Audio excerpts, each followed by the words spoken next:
नमस्कार दोस्तों। स्वागत है आप सभी का दिव्य सृजन में। दोस्तों, संस्कृत का एक श्लोक कहता है कि चंदनम शीतलम लोके चंदनादपि चंद्रमा चंद्र चंदन योर मध्य शीतला साधु संगति। यानी कि चंदन को संसार में सबसे ज़्यादा शीतल लेप माना गया है, लेकिन कहते हैं चंद्रमा उससे भी ज़्यादा शीतलता देता है।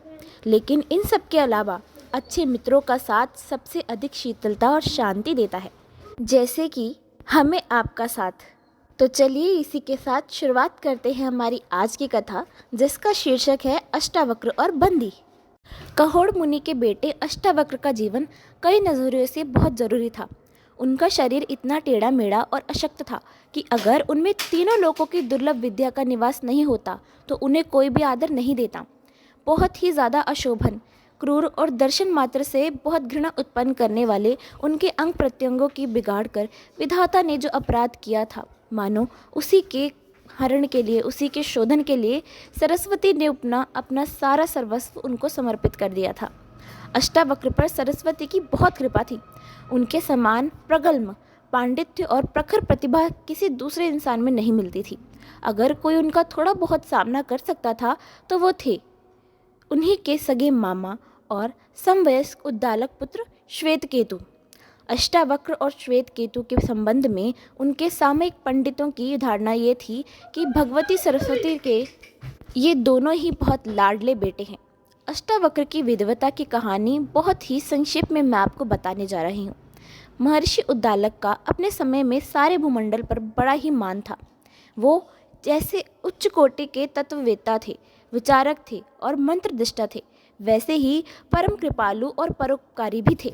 जी हाँ, महान लोगों की यही तो बात है कि इतना कुछ होने के बाद, कई ज़्यादा अधिक ज्ञान होने के बाद भी उनमें कभी भी अहंकार का पुट तक नहीं दिखता। विद्या, प्रतिभा, विवेक, करुणा और कृपा के अगाध समुद्र थे। उद्दालक के आश्रम में देश विदेश के लाखों छात्र विद्या अध्ययन करते थे और उन सब पर महर्षि अगाध बहुत ही स्नेह करते थे। लेकिन उनका अविरल प्रेम, अखंड सेवावृत्ति तथा परम सुशील पितृमातृविहीन ब्राह्मण कुमार कहोड़ पर विशेष था। उसका कारण ये था कि कहोड़ अंदर और बाहर से एक समान सुंदर, निश्चल, परिश्रमी और परोपकारी सत्यवादी था और तपस्या में, साधना में हमेशा निरत रहने वाले विद्यार्थियों में से था। उनकी जैसी विद्या और विनयशीलता बाकी छात्रों में नहीं थी। उज्जवल चरित्र की आराधना में भी वो गुरुमुख से प्राप्त विद्या की तरह सच्चा मन लगाते थे।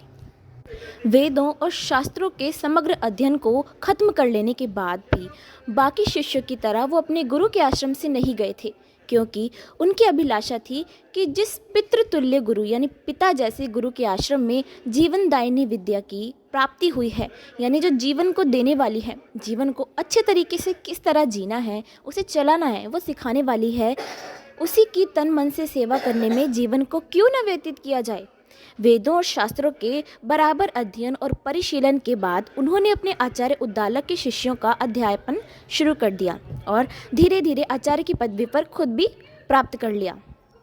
लेकिन अपने लाखों शिष्यों के रहते हुए भी उद्दालक की सेवा में वो अब भी उसी तरह दत्तचित रहते थे जिस तरह अपने विद्यार्थी जीवन के आरंभिक काल में थे। उद्दालक पर कहोड़ की विद्या, विनयशीलता और सेवा भावना का अमोघ प्रभाव था। उन्होंने अपनी प्रिय पुत्री सुजाता का विवाह कहोड़ के साथ संपन्न कर दिया और अपने आश्रम से अंति दूर कहोड़ और सुजाता के लिए भी एक नूतन आश्रम की रचना करा दी, यानी एक नए आश्रम की रचना करा दी। अब तो कहोड़ उनके प्रिय पुत्र और उत्तराधिकारी की तरह उनके आश्रम की सारी व्यवस्था को अच्छी तरीके से चलाते थे। अटूट साधना और निष्ठा की वजह से उत्तर उनकी विद्या अत्यधिक फलवती और प्रशस्त होती गई, यानी और ज़्यादा बढ़ती गई और कठोर होती गई। और धीरे धीरे उद्दालक के जैसे ही उन्हें भी लोक प्रतिष्ठा प्राप्त हो गई। सुजाता और कहोड़ के सुखमय जीवन को देखकर महर्षि उद्दालक फूले नहीं समाते थे। लेकिन इसी बीच कुछ ऐसी दुर्घटनाएं हुई कि उद्दालक का आश्रम शोक संताप से भर गया। सुजाता गर्भवती थी। उसका तेजस्वी गर्भ उधर में ही इतना ज्योतिषमान था कि उद्दालक और कहोड़ दोनों उसके भावी जीवन का सुखद स्वप्न देखते रहते थे। अग्निशिखा के जैसे तेजस्विनी सुजाता भी अपने गर्भ का महत्व समझती थी। वो रोज शास्त्रोक्त आचारों का पालन करती थी और ऐसी सभी धार्मिक क्रियाओं का सदनुष्ठान करती थी जिनकी वजह से उसकी भावी संतान है जो उसका कल्याण हो। कहोड़ और उद्दालक भी इस ओर सचेष्ट थे, लेकिन क्रूर विधाता उनके दुर्भाग्य की रचना करने में असावधान नहीं था। एक दिन कहोड़ अपने शिष्यों को वेद मंत्रों की व्याख्या बतला रहे थे। सभी शिष्य सावधान होकर कहोड़ की शिक्षा को हृदयभंग कर रहे थे। आसन प्रसवा सुजाता कहोड़ के अध्यापन कक्ष से अंति दूर किसी काम में दच्चित थी, इसलिए कहोड़ का चित्त कुछ चंचल था, यानी उन पर लगा हुआ था। वे मुख से हालांकि वेद मंत्रों की व्याख्या करते जा रहे थे, फिर भी उनके चित्त में सुजाता के आसन गर्भ की चिंता थी। उसके उत्तर उत्तर गिरते स्वस्थ का ध्यान था। फलतः प्रमादवश व्याख्या करते समय उनके मुख से कुछ त्रुटियां निकल पड़ी, कुछ गलतियां हो गई शब्द बोलने में। लेकिन इन्हीं वेद मंत्रों की जो व्याख्या पहले किसी दिन वे स्वयं बता चुके थे, उससे कुछ अलग से आज करने लगे थे। शिष्य मंडली इतनी ध्यान मग्न थी कि व्याख्या की ये त्रुटि किसी के पकड़ में भी नहीं आ सकी। लेकिन इसी बीच कुछ विचित्र शब्द हुआ। सुजाता जिस ओर बैठी थी उधर से ही ये शब्द सुनाई पड़े।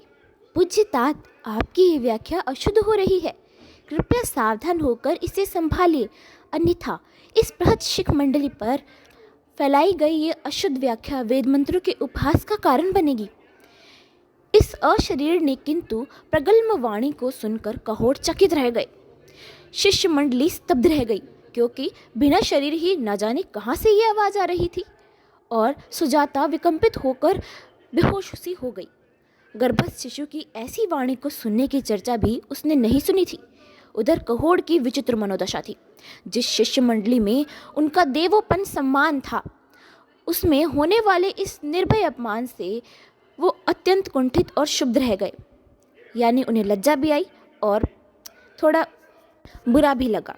उनकी चिरकाल की तपस्या और शील साधना विचलित हो गई। अदृष्ट ने उन्हें इतना क्रोधोन्मत्त कर दिया कि वे सहसा चिल्लाते हुए बोल पड़े, अभागे शिशु, तुम अभी उदरस्थ होकर भी मेरा ऐसा अपमान कर रहे हो तो जन्म लेकर तुम मुझे जीवन भर जलाना ही चाहोगे। मैंने जीवन भर कभी किसी का अपमान नहीं किया और ना कभी किसी दूसरे ने ही मेरा अपमान किया है, किंतु आज तुमने मेरा अत्यंत गर्हित अपमान किया है। इस घृणित अपराध का दंड तो तुम्हें भोगना ही पड़ेगा। तू गर्भ में ही 8 अंगों से टेढ़ा मेढ़ा हो जाएगा और कभी दोबारा मेरा अपमान करने का अवसर तुझे नहीं लगेगा। तो दोस्तों, कुछ इस तरीके से अष्टावक्र के 8 अंग वक्री हो गए, यानी टेढ़े हो गए। उनके पिताजी के द्वारा उनको मिले शाप से ग्रस्त होकर उनका जो शरीर के अंग थे इस प्रकार टेढ़े हो गए थे। विष की दाहक ज्वाला के समान कहोड़ के शाप की एक कठोर वाणी उनके तथा समीपवर्ती महर्षि उद्दालक के आश्रम को बहुत तरीके से जलाने लगी। चतुर्दिक अपशकुन होने लगे, यानी चारों ओर से ऐसी क्रियाएं होने लगी जिनसे पता चल जाए कि कुछ अपशकुन हो रहा है। दिशाएं धूल से भर उठी। अमंगलिक पशु पक्षी अकाल में ही रुदन करने लगे। सूर्य की ज्योति मंद हो गई और पृथ्वी कांपने लगी। कहोड़ को खुद अपने इस दुस्वभाव पर विस्मय होने लगा, लेकिन अब उनके वश में था ही क्या। जिस शपमयी वाणी का वो विषदग्ध बाण की भांति संधान कर चुके थे, यानी बाण में से निकले तीर की तरह जिस वाणी को वो छोड़ चुके थे, उसे निवारित करने की शक्ति विधाता में भी नहीं थी। उसे वापस खींचने की शक्ति, उस बाण को वापस लेकर आने की शक्ति विधाता में भी नहीं थी। शिष्यों की मंडली चारों ओर होने वाली इस अपशगुन को देखकर स्तब्ध और दुखी होकर आंसू बहाने लगी।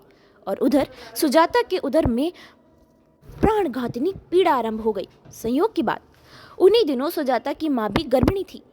पुत्री की प्राणघातिनी पीड़ा का दुस्संवाद सुनकर वो जब महर्षि उद्दालक के साथ उसके समीप आई तो कहोड़ के शाप का समाचार उन्हें भी समझ आ गया, उन्हें भी उनका समाचार मिल गया। लेकिन किसी के वश में कुछ नहीं था। बड़े बड़े शांति के उपाय किए गए, देव आराधनी हुई, यज्ञानुष्ठान किए गए, स्वस्त्यन और मांगलिक मंत्रों के अखंड पारायण किए गए, स्वल्प यज्ञादि किए गए, यानी छोटे समय के यज्ञ किए गए, जब कहीं सुजाता के प्राण बचे। लेकिन अभी गर्भ का समय पूरा नहीं हुआ था। हालांकि 9 मास 9 महीने पूरे हो चुके थे। 10वां महीना जब शुरू हुआ तो सुजाता ने एक दिन कहोड़ से कहा, देव, आश्रम में गृहस्थी को चलाने वाली सामग्री का अभाव है। इतना भी साधन नहीं है कि मैं प्रसवकालीन संकटों से भी मुक्ति पा सकूं। इसलिए प्रसव से पहले थोड़ी बहुत धन संपत्ति के संचयन का कुछ उपाय करना जरूरी है। सुजाता की इस मार्मिक प्रार्थना ने कहोड़ को अपनी विद्या के प्रभाव से कुछ धन संपत्ति अर्जित करने की प्रेरणा दी। उन दिनों मिथिला में विदेहों के राजा इंद्रधुम्न के पुत्र जनक का शासन था। वो खुद वेदों और शास्त्रों के प्रकांड पंडित थे, यानी बहुत ही अच्छे तरीके से वो वेदों और शास्त्रों को जानते थे और वेदज्ञ ब्राह्मणों और पंडितों की शास्त्रार्थ परीक्षा के बड़े प्रेमी थे। यानी जैसे आजकल प्रतिस्पर्धा कराते रहते हैं, वैसे ही वो वेदज्ञ ब्राह्मणों और पंडितों के बीच प्रतिस्पर्धा कराते थे। उनकी राजसभा में कुछ सालों से ना जाने कहाँ से बंदी नाम का एक विश्वविजयी महान पंडित आ गया था। जो कोई विद्वान राजा जनक के दरबार में जाता, उसका बंदी से शास्त्रत होता और तभी उसे यथेष्ट पुरस्कार दिया जाता और पंडित का अभिनंदन किया जाता।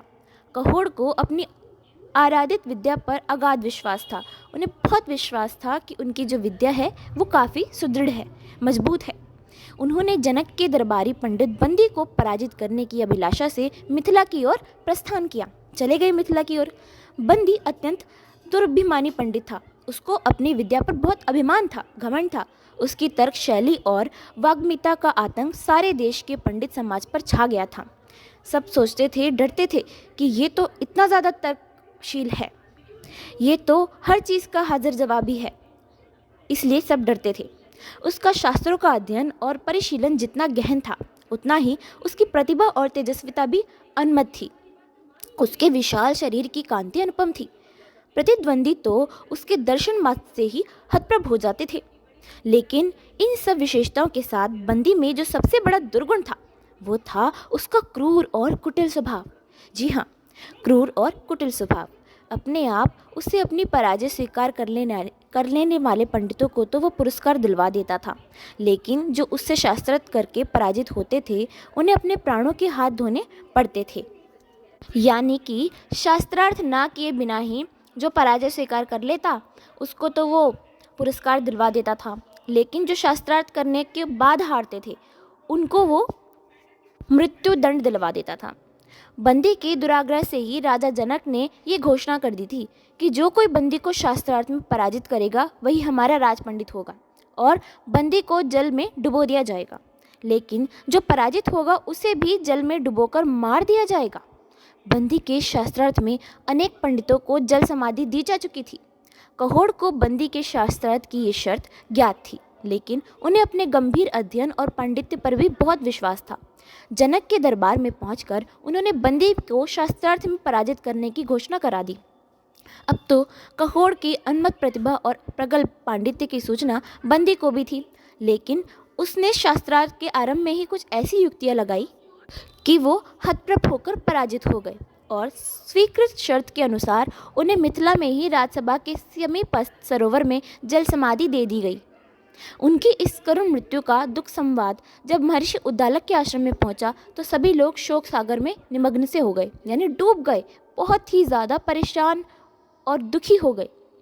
कुछ दिनों पहले जिस आश्रम की शोभा, समृद्धि और शांति की प्रशंसा की जा रही थी, वो अब श्रीहीन होकर करुणा के समुद्र में निमज्जित था। इसी बीच सुजाता के गर्भ से अष्टावक्र का जन्म हुआ। पिता के शाप से दग्ध अष्टावक्र का शरीर इतना असमर्थ और कुदर्शन था कि उनका जन्म सारे परिवार के लिए एक नई विपदा के समान समझा गया। यानी अब सारे शरीर के अंग तो टेढ़े हैं, फिर किस प्रकार वो खुद का कार्य करेगा? ये सब प्रश्न ऐसे खड़े हो जाते हैं। महर्षि उद्दालक ने अपने अमोघ मंत्रों के प्रभाव से उनके प्राणों की रक्षा की। धीरे धीरे अष्टावक्र बड़े हुए। गर्भकाल की वो प्रखर तेजस्विता हालांकि अब उनके शिशु जीवन में नहीं थी। पिता के शाप ने उसे भी प्रतिहत कर दिया था, यानी उसका भी आघात कर दिया था। फिर भी उद्दालक के शांति प्रयत्न ने उन्हें पुनर्जीवन एक दे दिया, मतलब नया जीवन दान जैसे दे दिया। थोड़े ही दिनों में पहले की तरह वो प्रबुद्ध बन गए, बहुत ही अच्छे होनहार बालक बन गए। अष्टावक्र के साथ ही सुजाता की माता ने भी श्वेत केतु नाम के एक पुत्र को जन्म दिया था। अष्टावक्र और श्वेत केतु सगे भाइयों के समान आश्रम में रहते थे। महर्षि उद्दालक की इच्छा के हिसाब से अष्टावक्र को यह कभी नहीं बताया गया कि उनके पिता कहोड़ की मृत्यु हो चुकी है या श्वेत केतु उनके भाई नहीं हैं।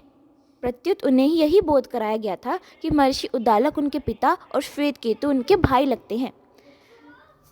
तो यानी जो कहोड़ थे उनके बारे में नहीं बताया गया, उद्दालक के बारे में बता दिया गया। महर्षि उद्दालक के अमोघ मांत्रिक पुरुष चरणों से और प्रारब्धवश अष्टावक्र और श्वेत केतु की विद्या अल्पकाल में ही सफल हो गई। यानी थोड़े समय में ही वो दोनों बालक बहुत अच्छे गुणगान कराने योग्य अच्छी विद्या ग्रहण कर चुके थे। 12 साल की अल्पायु में ही उन्होंने सारे वेद शास्त्र पढ़ डाले। 12 साल, मात्र 12 साल की अल्पायु में उन्होंने सारे वेद शास्त्र पढ़ डाले, दर्शनों की ग्रंथियाँ सुलझा ली और ऐसा एक भी विषय नहीं बचा जिसे उन्होंने अधिगत ना कर लिया हो। हालांकि दोनों को समान विद्या मिली थी और समान पालन पोषण हुआ था, फिर भी अष्टावक्र की जो तेजस्विता थी वो बहुत ज़्यादा प्रखर थी, मजबूत थी। अध्ययन काल में ही वो इतने वाग्मी, तार्किक और प्रतिभाशाली थे कि अनेक बार महर्षि उद्दालक को भी उन्हें समाहित करने में कठिनाई पड़ जाती थी। लेकिन बाल्यकाल की इस अगाध विद्या का भारी बोझ उन दोनों बालक पंडितों के शरीर, स्वभाव और अनुभव के अनुरूप नहीं था। यानी आयु तो इतनी छोटी सी और ज्ञान कितने बड़े बूढ़ों वाला। उनमें अब भी बाल सुलभ चंचलता, भावुकता और गंभीर विचार का अभाव था। जैसे बच्चों में चंचलता होती है और गंभीर विचार, किसी भी छोटी चीज़ को लेकर बच्चे गंभीर विचार करने लग जाते हैं, वो चीज़ उनमें नहीं थी। एक दिन महर्षि उद्दालक की गोद में सत्कृत अष्टावक्र को खींचकर श्वेत केतु ने दूर हटाते हुए कह दिया, इस गोद में बैठने का अधिकार तुम्हें नहीं है, ये मेरे पिता की गोद है, तुम इसमें मत बैठा करो। तेजस्वी अष्टावक्र श्वेत केतु के इस अप्रत्याशित अपमान की कुंठा से ऐसे क्षुब्ध हुए, मतलब ऐसे नाराज हुए, ऐसे क्रोधित हुए कि उन्होंने वहां से जाकर अपनी माता सुजाता से अपने पिता की जानकारी ना बताने पर भीषण शाप देने का भय दिखलाया। भयभीत सुजाता ने अष्टावक्र से अपने आराध्य पति के उस दुखदायी निधन की क्रूर कहानी को उनसे पूरी तरह से बतला दिया और यह भी बतला दिया कि तुम्हारे नाना महर्षि उद्दालक के निषेध करने के कारण ही ये दुखदायी रहस्य तुमसे आज तक गोपनीय बना रहा। यानी जो महर्षि नाना है, जो महर्षि उद्दालक है, उन्होंने मना किया था कि तुम्हारे पिता की मृत्यु के बारे में तुम्हें नहीं बताया जाए। अपनी माता सुजाता के मुख से पिता के इस दुखदायी निधन का संवाद सुनकर तेजस्वी अष्टावक्र का कोमल हृदय प्रतिशोध की भावना से इतना अविल हो गया कि वो उस दिन न तो कुछ खा पी सके और न किसी से बोले ही। अब जिस षड्यंत्र पूर्वक उनके इतने महाज्ञानी पिताजी को पराजित करके मृत्युदंड दिलवाया गया था, उसके कारण उनके अंदर ही अंदर प्रतिशोध यानी बदला लेने की, उस पापी को दंड देने की भावना उपजने लगी। अपने मन के उस भारी दुख को दूर करने के उपायों में वो लगे रहे। महर्षि उद्दालक को अभी तक इसका कुछ भी पता नहीं था कि अष्टावक्र को सच्चाई का पता चल चुका है। सच्चाई यानी जो बात छुपा के रखी गई थी उनसे, उनके पिता के बारे में, वो पता चल चुकी है। श्वेत केतु द्वारा अष्टावक्र के अपमान की चिंता उन्हें ज़रूर थी, लेकिन वो नहीं जानते थे कि इसके बाद क्या होगा। बालकों के ऐसे क्षणिक आवेश को वो स्वयं शांत हो जाने की वस्तु मानकर चुप रह गए थे। लेकिन अब अष्टावक्र और श्वेत केतु में समान बालकों की तरह चंचल बुद्धि तो थी नहीं, इसलिए तो उन्होंने अपनी माता से युक्तिपूर्वक निकलवा लिया सत्य कि उनके पिता कौन थे, कैसे उनको दंडित करके उनके प्राण हर ले गए। दिन बीता, रात हुई, अष्टावक्र का शोकदग्ध हृदय रजनी के निविड़ अंधकार में और प्रतीत हो उठा। यानी उनका शोक से भरा, दुख से भरा दिल था जो वो रात के अंधकार में और भी ज़्यादा उठ गया। वो अभी तक निराहार और निर्जल थे, यहाँ तक कि साश्रु नयना माता के सैकड़ों करुण अनुरोधों से और आग्रहों के बाद भी वो टस से मस नहीं हुए। अब जब रात ज़्यादा बीत गई और आश्रम की सारी चेतना निंद्रा में निमग्न हो गई, यानी सब लोग सो गए, तो अष्टावक्र अपने आसन से उठकर श्वेत केतु के पास पहुँचे और उन्हें जगाकर बताया, मातुल यानी मामा, हम लोग आज तक भ्रम में रहे। आप मुझसे बड़े हैं, मेरी माता के सहोदर हैं, यानी मेरी माता के भाई हैं, इसलिए मेरे पूज्य हैं। जो कुछ समझे और जो कुछ मुझसे त्रुटियां हुई हैं उन्हें आप क्षमा करें। श्वेत केतु अष्टावक्र के अपमान से स्वयं चिंतित थे। अब श्वेत केतु को भी डर था कि जाने अनजाने में अष्टावक्र को उनकी बात का बुरा लग गया है, तो वो भी चिंता में थे। अष्टावक्र की इस विनम्रता से युक्त वाणी ने उन्हें द्रवित कर दिया, उनको मतलब भावुक कर दिया। नेत्रों से आंसू गिराते उन्होंने झपट कर अष्टावक्र को अपनी गोद में उठा लिया और गदगद वाणी में बोले, भागिनी, मैंने स्वयं तुम्हारा चित्त दुखी किया है। आज दिन भर तुमने कुछ खाया पिया नहीं, ये जानकर मैंने भी अन्न जल नहीं ग्रहण किया। तुम्हें जो कुछ कष्ट पहुंचा है उसके लिए मैं दिल से दुखी हूँ और क्षमा प्रार्थी हूँ, यानी क्षमा मांगता हूँ। इस प्रकार थोड़ी ही देर में दोनों बाल मित्रों का पारस्परिक मनोमालिन्य आंसुओं की पवित्र धारा से धुलकर स्वच्छ हो गया, यानी मन की जो थोड़ी मोड़ी मैल थी वो आंसुओं से धुलकर पवित्र हो गई और दोबारा नूतन उत्साह और निष्ठा से पूर्ववत एक दूसरे के सच्चे हितैषी वो बन गए। थोड़ी देर तक वहाँ स्तब्धता छाई रही और उसके बाद विशुद्ध पारस्परिक प्रेम का वो अजस्र प्रभाव द्विगुणित वेग से दोबारा से चालू हो गया, यानी 2 गुना और ज़्यादा उनके सबके बीच में प्रेम बढ़ गया। कुछ समय बाद वार्तालाप के प्रसंग में ही अष्टावक्र ने श्वेतकेतु से मिथिलापति महाराज जनक के दरबार में चलने की बात चलाते हुए कहा, सुना है मिथिलेश जनक ने एक ऐसा महान यज्ञ शुरू किया है जो 12 साल से अनवरत चल रहा है और जिसमें अनेक देश देशांतर के विद्वान और पंडित एकत्र हुए हैं। उनमें परस्पर खूब शास्त्र चर्चा होती है। अच्छा होगा कि हम लोग भी चलकर उस यज्ञ समारोह का अवलोकन करें। वहाँ ब्राह्मणों के लिए भोजन आदि की सब प्रकार से सुकर व्यवस्था है। वहाँ चलने से हम लोगों का बड़ा लाभ होगा।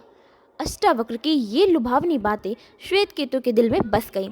फिर तो प्रदेश के दर्शन लोभी वे दोनों बालक पंडित महर्षि उद्दालक की अनुज्ञा प्राप्त किए बिना ही मिथिला को जाने वाले राजमार्ग पर चुपचाप चल पड़े। उनका अदम्य साहस ही उनका बल था और उनकी निष्कलुष विद्या, प्रतिभा और साधना ही उनकी शक्ति थी।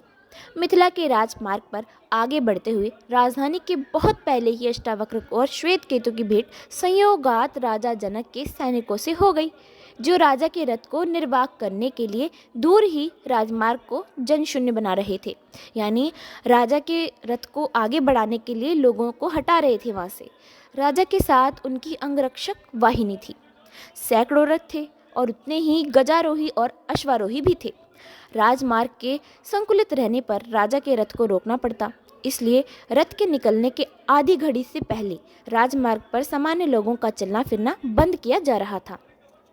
अब अष्टावक्र शरीर से लुंज पुंज तो थे ही, यानी उनका जो शरीर थे उनके सब भाग टेढ़े मेढ़े थे। किसी प्रकार श्वेतकेतु के सहारे से राजमार्ग पर आगे बढ़ रहे थे कि इसी बीच राजा के सैनिकों ने उन्हें राजमार्ग छोड़कर दूर हट जाने का सैनिक सुलभ आदेश दिया। सैनिकों के आदेश की भाषा उन बालकों के लिए थी, इसलिए उसमें अपमान की मात्रा कुछ ज़्यादा थी। अब बच्चों को हटने में और बड़ों को हटने के लिए कहने में अंतर होता है, तो इसीलिए उसमें अपमान की जो मात्रा थी वो अधिक थी। अब अष्टावक्र के कोमल कान ऐसी कटु और अपमानजनक भाषा सुनने के अभ्यासी नहीं थे। सैनिकों को स्तब्ध करते हुए उन्होंने मेघ गर्जन के समान भयंकर स्वर में अपमान प्रकट करते हुए कहा, नीच सैनिकों, क्या तुम्हें बोलने का भी ढंग नहीं ज्ञात है? जो ब्राह्मण कुमारों, विशेषकर वेद और शास्त्रों के पंडितों के लिए ऐसी नीच जनोचित भाषा का प्रयोग कर रहे हो। मैं समझता हूँ तुम सब किसी अशिक्षित और असंस्कृत राजा के शासन में रहते हो, अन्यथा इस प्रकार की तुम्हारी मूर्खता और उद्दंडता को कौन सहन कर सकता है। अब अष्टावक्र की जो ये वाणी थी वो वज्र के जैसे एकदम कठोर थी, लेकिन सीधी भाषा में एकदम सीधे सीधे उन्होंने सैनिकों के दिल को चुभा दिया। उन्होंने विस्फारित नेत्रों से सकुतूहल अष्टावक्र की ओर तिरस्कारपूर्ण भाव से देखा, लेकिन अष्टावक्र कब से सहन करने वाले थे। उन्होंने अपनी कठोर वाणी का चमत्कार दोबारा प्रकट करते हुए उनके बोलने के पहले ही कहा, नीच राजपुरुषों, ये राजमार्ग सामान्य जनता का है, इस पर सबको चलने का समान अधिकार है। आखिरकार हमें इससे दूर भगाने का तुम लोगों को क्या अधिकार है? राजा के सैनिक अब तक हतप्रभ हो चुके थे। इन तेजस्वी बालकों के अंदर विराजमान ब्रह्म और विद्या के जाजरमान तेज की आभा का उन्हें अनुमान हो चुका था। उनका राजमद दूर हो गया था, यानी अब उनकी ऐसी बातें सुनकर इतने छोटे बच्चे और इतनी बड़ी बात, ये सब सुनकर उनका जो राजमद था वो तो दूर ही हो गया। कुछ देर तक चुप रहकर विनय भरी वाणी में सैनिकों के यथुपति ने उनसे कहा, तेजस्वी कुमार, हमारे सम्राट महाराज जनक का रथ अपने दल बल के साथ इसी ओर आ रहा है। बड़ी भीड़ है। आप लोग मध्य राजमार्ग से हटकर यदि दूर नहीं हो जाते तो कदाचित निर्गल राजाओं, अश्वों और सैनिकों के रथों का धक्का धुक्की आपको चोट लग सकती है। इसी से दूर हटने की प्रार्थना की जा रही है। आप अन्यथा न माने, यानी आप बुरा मत माने। अष्टावक्र ने कहा, सैनिकों, शास्त्र की ये मर्यादा है कि मार्ग में यदि अंधा मिल जाए तो सामान्य जनता उसके लिए मार्ग छोड़ दे। इसी प्रकार बधिर, स्त्री, बोझ ढोने वाले या राजा के लिए भी मार्ग छोड़कर हट जाने की व्यवस्था दी गई है। यानी अब वो कह रहे हैं, हाँ ठीक है, राजा के लिए भी राजमार्ग छोड़ने की व्यवस्था दी गई है, लेकिन साथ ही ये भी व्यवस्था है कि यदि मार्ग में विद्वान ब्राह्मण मिल जाए तो सबसे पहले उसी को मार्ग देना चाहिए। अब वो अपनी बात भी कर रहे हैं यहाँ पे। हम दोनों संपूर्ण वेदों और शास्त्रों का सम्यक अध्ययन कर चुके हैं और मिथिला में पंडित द्वेषी बंदी को पराजित करने के लिए आ रहे हैं। तुम्हारे राजा के लिए यही उचित है कि वे हम लोगों के लिए ये राजमार्ग छोड़ दें और दूसरे मार्ग से जाएं। सैनिक वृंद कुछ सोच विचार कर रहे थे कि इसी बीच राजा जनक सदल बल उस स्थल पर आ पहुंचे, यानी अपने पूरी सेना के साथ और दल बदल के साथ आ चुके, जहां अष्टावक्र और श्वेत केतु से उन सैनिकों की वार्ता चल रही थी। एक सैनिक ने आगे बढ़कर राजा से उन दोनों बालक पंडितों की बातें बता दी और ये भी कह दिया कि महाराज, ये विकृत अंगों वाला बालक अत्यंत क्रोधी और तेजस्वी मालूम पड़ता है। सैनिक राजा को ये बात बता ही रहे थे कि तब अष्टावक्र की कठोर वाणी दोबारा सुनाई पड़ी। अब वो कह रहे थे, जिस राजा के शासन में शास्त्रों का आदर नहीं होता, विद्वानों का सम्मान नहीं होता, उसे समझ लेना चाहिए कि वो अधम है और उसके सभी यज्ञ तप साधन व्यर्थ हैं। सैकड़ों अश्वमेध और राजसूय भी उसका कल्याण नहीं कर सकते। राजा जनक ने अष्टावक्र की इस मर्मभेदी वाणी को सुनते ही रथ से नीचे उतरकर उनके प्रति सम्मान का भाव ये प्रकट किया और विनय और पश्चाताप के धीमे स्वर में कहा, महापुरुष, मेरे अनुचरों की अवज्ञा क्षमा हो। मैं स्वयं आपके लिए इस राजमार्ग का परित्याग करता हूँ। आपकी इच्छा जिस मार्ग से जाने की हो उससे जा सकते हैं। अग्नि का स्फुलिंग कभी लघु होने पर भी अवहेलनीय नहीं होता, यानी आग चाहे ज़्यादा लगी हो या फिर उसका थोड़ा सा ही अंश प्रज्वलित हो रहा हो, उसको तिरस्कार उसका नहीं किया जा सकता। अब ये ज्ञान की भी बात हो रही है यहाँ पे, एक तरीके से ज्ञान को भी इंगित करता है अग्नि तत्व। देवराज इंद्र भी सदा ब्राह्मणों के सम्मुख मस्तक झुकाते हैं, तो मेरी शक्ति ही क्या है। अब वो कह रहे हैं कि देवराज जो इंद्र हैं वो भी ब्राह्मणों के सामने जाके अपना सिर झुका लेते हैं, उनका आदर करते हैं, तो मैं तो एक राजा ही हूँ। मैं आप लोगों का हार्दिक अभिनंदन करता हूँ।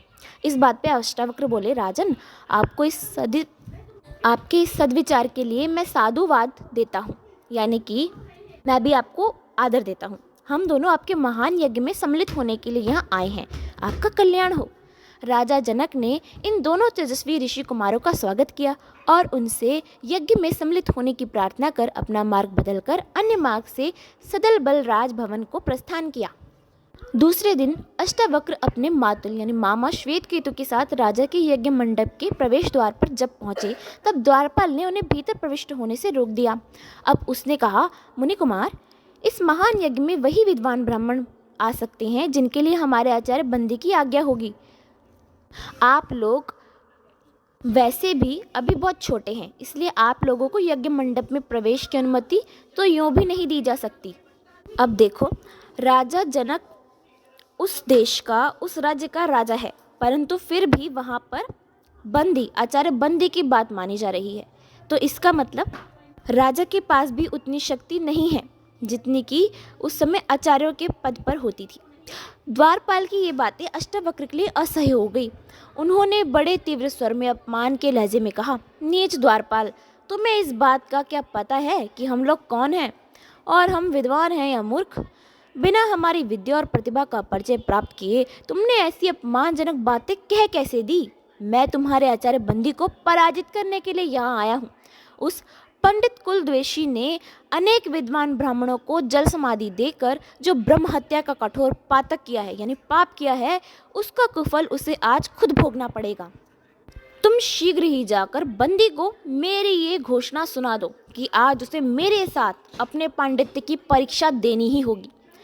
अष्टावक्र की वाणी इतनी कर्णकटु यानी कानों को भेद देने वाली और चित्तोद्वेजक थी यानी चेतना और चित्त चित्त को जगा देने वाली थी कि द्वारपाल पूरी बातें भी नहीं सुन सका। बीच में ही उसने अष्टावक्र से धीमे स्वर में बातें करने का सविनय आग्रह किया, लेकिन अष्टावक्र में इतनी क्षमता कहाँ थी। अपने पूज्य पिता के हत्यारे से बदला चुकाने के लिए वो विकल हो रहे थे और साथ ही उन्हें बाकी ब्रह्म हत्या जो बंदी द्वारा हुई थी उनको भी न्याय दिलवाना था। द्वारपाल को बीच में ही रोकते हुए वो प्रबुद्ध स्वर में दोबारा गरज उठे, नीच द्वारपाल, मुझे शिष्टाचार की शिक्षा देने का अपराध करके तुम भी अपने कुकृत्यों का परिणाम भोगना चाहते हो तो बोलो, अन्यथा चुपचाप जाकर अपने आचार्य बंदी को बुला लाओ। मैं उसी ब्रह्म हत्यारे से वार्ता करके उसके पापी जीवन का उद्धार करने के लिए यहाँ आया हूँ। अब अष्टावक्र की जो वाणी थी वो काफ़ी तेज थी, यानी काफ़ी ऊंचे स्वर में वो अपनी बातें बोल रहा था। इसकी वजह से कुछ ही समय में सारे राजसभा में उसकी जो वाणी थी वो फैल गई। राजा जनक और उनकी सभा में स्थित राजकुल और विद्व परिषद भी इसकी चर्चा करने लगे। उधर आचार्य बंदी ने द्वारपाल से ये कहला भेजा कि उन दोनों अनुभवहीन ब्राह्मण कुमारों से कह दो कि वे भोजन आदि से निवृत्त हो ले, या फिर भूखे मांदे परलोक की लंबी यात्रा करने में असह्य वेदना होगी। अब वो जो कह रहा है वो कह रहा है कि उसको इतना भरोसा है बंदी को, आचार्य बंदी को, कि वो इनको भी धूल चटा देगा, शास्त्रार्थ में हरा देगा। द्वारपाल से बंदी का व्यंग्यपूर्ण संदेश पाकर अष्टावक्र का क्रोध और ज़्यादा प्रबुद्ध हो गया, और ज़्यादा उसका क्रोध है जो बढ़ गया। उन्होंने कहला भेजा। अब अष्टावक्र भी यहाँ से बोल रहे हैं कि बंदी से जाकर कह दो कि बिना उस पापात्मा को पराजित किए इस अधम मिथिलापुरी में भोजन ग्रहण करना तो दूर, जल भी नहीं ग्रहण करूँगा। अब भरी राजसभा में मिथिला के आचार्य बंदी के साथ कहोड़ के बेटे अष्टावक्र के शास्त्रार्थ का आयोजन उसी दिन रचा गया। खुद राजा जनक उसके मध्यस्थ हुए, यानी बिचौले हुए, और सुनने के लिए यज्ञ समारोह में उपस्थित समस्त विद्वान मंडली और राजसभा एकत्र हो उठी। सारे विद्वान आ गए, सारी राजसभा आ गई। विश्वविख्यात बंदी के इस बालक प्रतिबंधी को देखने के लिए शास्त्रार्थ मंडप के चारों ओर अक्षय दर्शनार्थियों की भीड़ भी एकत्र हो गई। अब वहाँ के जो राज्य के सामान्य लोग थे वो भी आ गए, क्योंकि उस परम तेजस्वी टूटे फूटे अंगों वाले बालक की कृष्णता और निर्भीक विद्वता की चर्चा शास्त्रीय चर्चा में अभिरुचि रखने वाले मिथिलावासियों के क्षण भर में ही फैल चुकी थी। सबके लिए तो ये बहुत नई बात हुई कि एक जो बालक है, एक बालक होकर उसमें इतना ज्ञान है कि वो शास्त्रार्थ करने बंदी से, जो इतना बड़ा पुरुष है, उससे शास्त्रार्थ करने आया है। अब शास्त्रार्थ का ये रोमांचकारी अवसर आचार्य बंदी के जीवन में प्रथम बार आया था। अब तक के किसी शास्त्रार्थ में इतनी भीड़ भाड़ और इतनी उत्तेजना नहीं देखी गई थी। खुद महाराज जनक भी चिंतित हो गए थे और अपने अंदर बंदी का हृदय भी विकंपित था। अब बंदी के अंदर भी डर आ गया था। इतनी भीड़ देखकर बंदी को भी डर लगने लग गया था कि क्या हुआ है ऐसा जो पहली बार इतना अलग सा दृश्य चारों ओर छा रखा है। वो परम निर्भीक और प्रचंड तेजस्वी बालक उन्हें काल रूप में दिखाई पड़ रहा था। उसको लग रहा था अब मेरा काल आ गया है सामने। चतुर्दिक निस्तब्धता थी और सभी लोग उत्कंठित हृदय से आगे होने वाली घटना की प्रतीक्षा कर रहे थे। बहुत ही ज़्यादा सब लोग आगे की ओर प्रतीक्षा करने लग गए थे, दिल थाम के बैठे थे। बाहर से अपनी मर्यादा की रक्षा करते हुए राजा जनक ने भरी सभा में अष्टावक्र को संबोधित करते हुए कहा, ब्राह्मण कुमार, आपकी तेजस्विता का परिचय हमें कल ही मिल चुका है, किंतु आज आपके इस कठोर निर्णय ने मुझे संकट में डाल दिया है कि आप हमारे आचार्य बंदी को शास्त्रार्थ में पराजित करना चाहते हैं। हमें खेद है कि आचार्य की विद्या और तर्क शक्ति का परिचय पाए बिना ही आपने उनसे शास्त्रार्थ करने की प्राणघाती घोषणा कर दी है। अब राजा जनक को लग रहा है कि अष्टावक्र को जो है बंदी हराना दे, और वो नहीं चाहते हैं कि वो जो बालक है, बालक होते हुए उसको मृत्युदंड दिया जाए। अब आज तक ना जाने कितने ज्ञानमत विद्वान ब्राह्मण आचार्य बंदी को पराजित करने की अभिलाषा लेकर यहाँ आए, लेकिन इनके समीप पहुँचते ही उनका प्रभाव नष्ट हो गया है। अब वो प्रभाव क्यों नष्ट होता था? इसलिए नहीं कि वो काफ़ी विद्वान था। इतना विद्वान था तो उसको बाकी युक्तियों का क्यों सहारा लेना पड़ता हराने के लिए? वो सिर्फ शास्त्रार्थ द्वारा ही हरा सकता था, लेकिन वो षड्यंत्र रचकर भी हराता था। कितने तो पराजित और तिरस्कृत होकर सभा से निकाल दिए गए हैं और कितनों को अपने प्राणों से हाथ धोने पड़े हैं। अब अष्टावक्र में राजा की ये अपमान भरी वाणी सुनने की क्षमता नहीं थी। वो प्रबुद्ध स्वर में अपमान प्रकट करते हुए बोले, अब राजा जो है अपनी तरफ से अपमान नहीं कर रहे हैं, वो तो सिर्फ बता रहे हैं। लेकिन अष्टावक्र को वो अपमान लगा तो उन्होंने अब कहा, राजन, मैं ऐसा मानता हूँ कि बंदी की कुबुद्धि ने तुम्हें भी विवेक शून्य बना दिया है। अब वो कह रहे हैं कि ये वो बंदी है जो आपको इस पे इतना ज़्यादा भरोसा नहीं करना चाहिए। अभी बंदी को और तुम्हें हम जैसे विद्वान ब्राह्मणों के साथ शास्त्रार्थ करने का अवसर नहीं मिला है, इसलिए वो सिंह बना हुआ है। यानी अभी वो अपने आप को शेर समझ रहा है क्योंकि उसको हमारे जैसा कोई नहीं टकरा, और तुम इसे विश्व विजेता विद्वान मान बैठे हो। अभी तुम्हें पता चलेगा कि ये कितना बड़ा विद्वान है। मेरे सम्मुख उसकी तर्क शक्ति और विद्या का प्रभाव कुंठित हो जाएगा और उसकी समग्र विद्या टूटी हुई पहिए जैसी शकट के समान एक पग आगे भी नहीं बढ़ सकेगी। अब अष्टावक्र की ऐसी वाणी सुनकर तो राजसभा एकदम स्तब्ध हो गई, यानी चौंक गए सब। अब राजा जनक ने अष्टावक्र की परीक्षा लेने के लिए उनसे पूछा, ऋषि कुमार, जो विद्वान पुरुष 30 अवयव, 12 अंश, 24 पर्व और 308 अरों वाले पहिए को पहचानता है, वही हमारे आचार्य बंदी से शस्त्रार्थ की क्षमता रखता है। अष्टावक्र ने अवज्ञा करते हुए मुस्कुराते हुए कहा, राजन, जिस काल चक्र में 12 आभावस्या और 12 पूर्णिमा रूपी 24 पर्व और 6 ऋतु रूपी नाभि, 12 महीने रूपी 12 अंश और दिन रात रूपी 308 अरे हैं, वही निरंतर गतिशील संवत्सर रूपी पहिया आपकी रक्षा करे। यानी ये जो पूरा एक साल है, यहाँ पर साल की बात की जा रही है। तो उन्होंने उत्तर देते हुए कहा कि हाँ, मैं समझ गया हूँ, ये साल की बात कर रहे हो आप, साल में ये पहेली है जिसका उत्तर है साल। राजा जनक अष्टावक्र की चमत्कारी बुद्धि का प्रभाव देखकर विस्मय में डूब गए, लेकिन उन्होंने फिर पूछा, ऋषि कुमार, मैं जानना चाहता हूँ कि सोते समय भी कौन आंखें नहीं मूंदता, जन्म लेने के बाद किसमें गति नहीं होती, किसके पास अपना दिल नहीं होता है और कौन वेग से बढ़ता है। अब अष्टावक्र को इसके लिए, इस प्रश्न के हल के लिए सोचना ही नहीं पड़ा, उसने पढ़ते ही उत्तर दे दिया, राजन, क्या मुझे यह भी याद नहीं है कि मछली सोते समय अपनी आंखें नहीं मूंदती, पक्षी का अंडा उत्पन्न होने के बाद गतिहीन रहता है। यानी अंडा जब होता है पक्षी का तो उसमें गति नहीं होती है, प्राण अभी आए नहीं होते हैं, वो अभी बन रहा होता है। पाषाण के पास अपना हृदय नहीं होता, यानी पत्थर के पास दिल नहीं होता, और नदी वेग से बढ़ती है। राजा जनक के साथ शास्त्रार्थ मंडप में उपस्थित सभी व्यक्ति अष्टावक्र की प्रकट प्रतिभा का ये चमत्कार देखकर चकित रह गए। सबको ये विश्वास हो गया कि इस दैवी शक्ति संपन्न बालक द्वारा बंदी के पराजित होने का अवसर अब आ गया है। उसके बाद अष्टावक्र ने बंदी को संबोधित करते हुए कहा, ये निर्भीक घोषणा भरी राजसभा से मैं फिर दोहरा दी कि अपने को प्रकांड पंडित और अतिवादी मानने वाले दुरभिमानी पंडित, तूने अपनी विद्या से दुरभिमान में भीषण पाप किए हैं।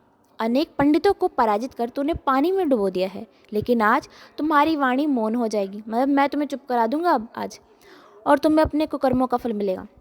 जैसे प्रलय काल में अग्नि के प्रज्वलित होने से नदियों का प्रवाह सूख जाता है, उसी तरह तुम्हारे विनाश के इस अवसर पर मेरे सामने आज तुम्हारी विद्या, प्रतिभा और विकृत शक्ति का स्रोत सूख जाएगा।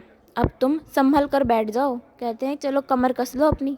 मेरे पूज्य पिता को जल में डुबोकर तुमने जो महान पाप किया है उसका बदला चुकाए बिना मैं तुम्हें नहीं छोड़ सकता। अब अष्टावक्र की ये भयंकर गर्जना सुनकर बंदी मुस्कुराते हुए बोला, दुर्भिमानी बालक, पंडित लोग ये कार्य करने के पूर्व उसकी प्रशंसा नहीं किया करते। अब वो कह रहा है कि तू तो अपना काम करने से पहले ही अपनी बड़ाई किए जा रहा है और बोल रहा है कि मैं हार जाऊंगा। तो वो बोल रहा है कि अब जो बंदी है वो बोल रहा है कि पंडित जो होते हैं ना, पहले अपनी प्रशंसा नहीं करते काम करने से।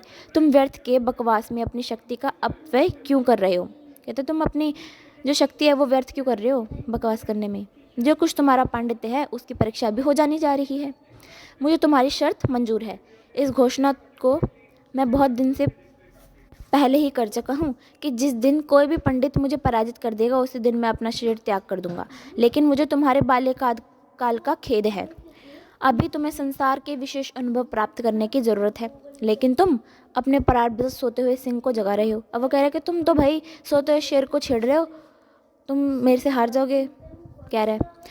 अनेक दुर्वचन बोलकर तुमने मेरा जो अपमान किया है उसका परिणाम तुम्हें अब भी मिलने जा रहा है। जो मूर्ख अपने थपेड़ों से पर्वत को गिराने की चेष्टा करता है उसका हाथ और नख अवश्य ही विदीर्ण होते हैं। अब वो कहता है कि जो भी मूर्ख होता है ना, वो पहाड़ को कैसे गिराने की कोशिश करते हैं? थप्पड़ों से। अब थप्पड़ मारने से तो पहाड़ गिरता नहीं है, उल्टा हाथ ही घायल हो जाते हैं।